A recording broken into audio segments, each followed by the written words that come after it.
Friends నమస్తే నమస్కారం వనక్కం శ్రీకల్ ఆదాబ్ వెల్కమ్ టు క్రికెట్ ప్యారిస్. మిత్రులారా, ఎట్టకేళ్లకు ఆర్సీబీ పట్టం రాజత్ పట్టిదార్కు పట్టింది. ఎందుకంటే విరాట్ కోహ్లీ కూడా రాజత్ పట్టిదార్ క్యాప్టెన్సీకి మద్దతు తెలిపాడు. So Rajat Patidar new captain for RCB. మరి ఈసారి రాజత్ పట్టిదార్ క్యాప్టెన్సీలో మరి ఆర్సీబీ ఎలా చేరవుతుందో చూడాలి. టీం చూసుకున్నట్టయితే చాలా పటిష్టంగా చాలా బలంగా ఉంది. One of the excellent team అని చెప్పొచ్చు. ఈసారి బౌలర్స్తో పాటు బ్యాటర్స్ కూడా ఈసారి బౌలర్స్ని కూడా చాలా అద్భుతంగా సెలెక్ట్ చేశారు. సో మరి ఈసారి నా ప్రకారం అయితే ఈసారి ఆర్సీబీ కప్పు కొడుతుందని చెప్పేసి నేను అనుకుంటున్నాను ఫ్రెండ్స్. అలాగే విరాట్ కోహ్లీ ఒక వీడియో కాన్ఫరెన్స్ వదిలేస్తూ రాజత్ పట్టిదార్కి క్యాప్టెన్ ఇవ్వడం నా సంపూర్ణ మద్దతు తెలియజేస్తున్నాను. నాకు ఎంతో సంతోషంగానే ఉంది.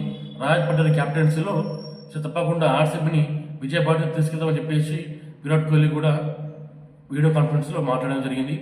సో ఫ్రెండ్స్, ఇది ఎట్టకేళ్లకు ఆర్సీబీ క్యాప్టెన్సీ రాజత్ పట్టిదార్ సొంతం చేసుకున్నాడు, కైవసం చేసుకున్నాడు. సో ఆర్సీబీ ఫ్యాన్స్ అందరూ ఇన్ని రోజుల్లో క్యాప్టెన్సీ ఎవరు చేస్తారు, విరాట్ కోహ్లీగా, రాజత్ పట్టిదారా లేకపోతే ఇంకెవరైనా అనే ఒక ఉత్కంఠమైన క్వశ్చన్ మార్క్ ఉండేది. కానీ ఈ రోజుతో ఆ క్వశ్చన్ మార్క్ తీరిపోయింది. ఈ రోజుతో రాజత్ పట్టిదారే ఆర్సీబీ క్యాప్టెన్కి ప్రకటించారు.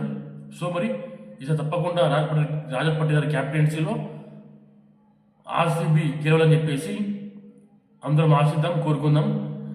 జై హింద్, జై Bharat. Subscribe cricket Paris. Please follow me. మన ఛానల్ యూట్యూబ్లో కూడా ఉంది. ప్లీజ్ వెళ్ళండి. డైలీ మంచి అప్డేట్స్, కంటెంట్స్, ఎవ్రీథింగ్ ప్రతి ఒక్కటి ఉంటుంది. క్రికెట్ అప్డేట్స్, మ్యాచ్ అనాలిసిస్ ప్రతి ఒక్కటి ఉంటుంది. Please subscribe my channel. Thank you. జై హింద్, జై భారత్.